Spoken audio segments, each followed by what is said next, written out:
Here's a guy that couldn't bench press because of aches and pains. This is Anderson, and he experienced shoulder pain doing that test. On this test, his hips were giving out. He scored them a 3 out of 10 on strength. He was also complaining of back pain. During his shoulder mobility test, he complained of more shoulder pain, and his hip mobility was very limited. But on a positive note, he has nice shoes.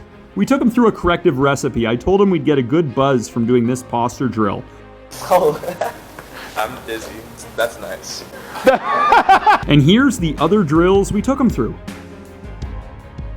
Remember the hip mobility test? Without doing any stretches, look how much better his hip mobility got. Remember how weak his hips were? They were 3 out of 10, but now they're a 10 out of 10, and listen to this.